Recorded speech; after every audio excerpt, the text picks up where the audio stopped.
La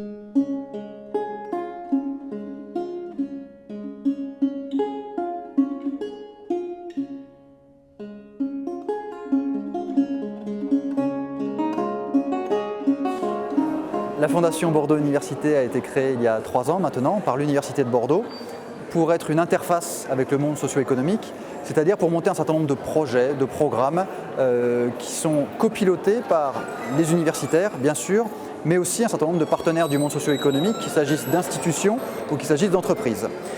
Dans le cadre de ces actions, nous soutenons la recherche, nous soutenons la formation, bien sûr, la diffusion du savoir, et nous avons un objet que nous aimons particulièrement travailler qui s'appelle les chaires.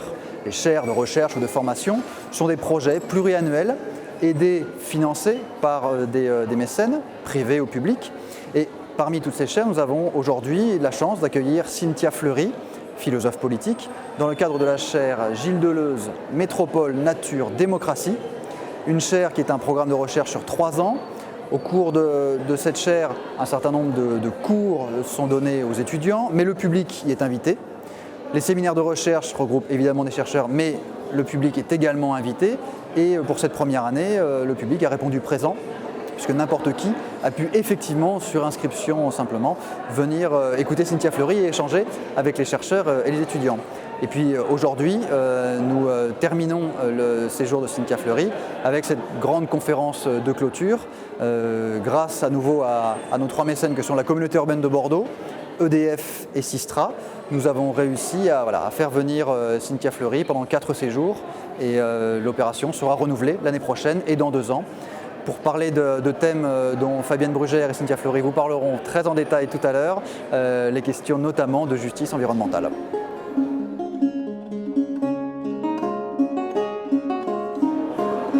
Le concept de justice environnementale est né dans les années 70 aux États-Unis. Il est né d'un mouvement de la société civile, que ce soit chez quelques universitaires, des militants associatifs, quelques églises même, qui ont dénoncé la part disproportionnée que pouvaient subir certaines communautés racialement définies, entre guillemets, puisque c'est comme ça que c'est posé aux États-Unis, par rapport aux dégâts environnementaux.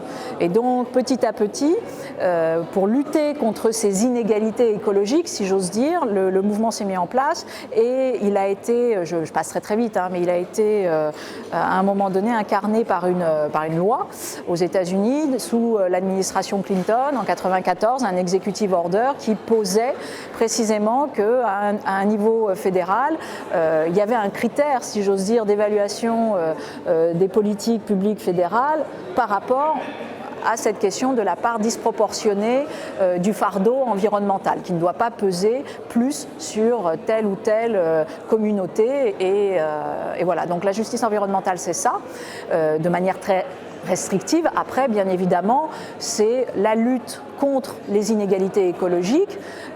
C'est incarné en Europe par la Convention d'Aarhus, qui a été ratifiée en 2002 de mémoire par la France et qui précisément pose un accès à la justice environnementale, mais à la française, c'est-à-dire, enfin, ou à l'européenne, c'est-à-dire hors des critères, c'est pas le problème des critères raciaux, c'est de s'interroger sur comme par exemple, vous pouvez trouver ça chez Éloi Laurent, le fait d'identifier des boucles négatives entre la carence démocratique, la vulnérabilité sociale, la dégradation environnementale. Et bien évidemment, chaque temps renforçant l'autre. Quand on relie justice environnementale et métropole, on interroge, là encore, l'accès aux ressources naturelles des familles, de la communauté urbaine.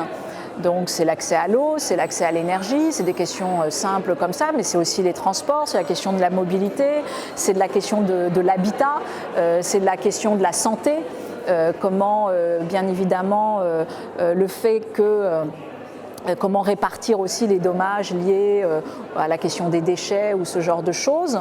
En fait, on essaye de penser dans l'échelle de la métropole comment peuvent s'ajuster au mieux d'un côté le contrat social et de l'autre question la préoccupation environnementale. Donc, voilà, ça passe par la question de la précarité énergétique, ça passe par est-ce qu'il faut faire ou pas de la tarification progressive, incitative, de la fiscalité verte, etc. Ce sont aussi toutes ces questions-là qui sont imbriquées, bien évidemment, puisque derrière la philosophie nouvelle que cherche à interroger en tout cas la justice environnementale, après il y a des outils, il y a des pratiques, hein, il y a une sorte de nouvel ethos au sens grec à créer.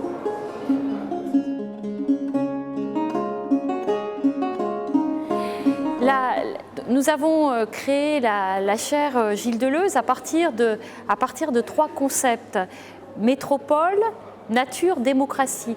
Et nous avons commencé à travailler avec Cynthia Fleury sur le thème de la justice environnementale. Alors la justice environnementale, c'est une manière de croiser particulièrement les questions de nature et de démocratie, la question de la propriété de la nature et puis celle de la propriété sociale. Mais il y a un 3e terme sur lequel j'aimerais revenir, c'est celui de métropole. Le terme de métropole est vraiment important parce qu'il renvoie à plusieurs choses. Il renvoie d'une part à la conception que nous avons de la ville. Est-ce que la ville aujourd'hui, ça doit être une mosaïque éparse, ou est-ce que l'on doit considérer qu'il faut finalement améliorer l'organisation politique?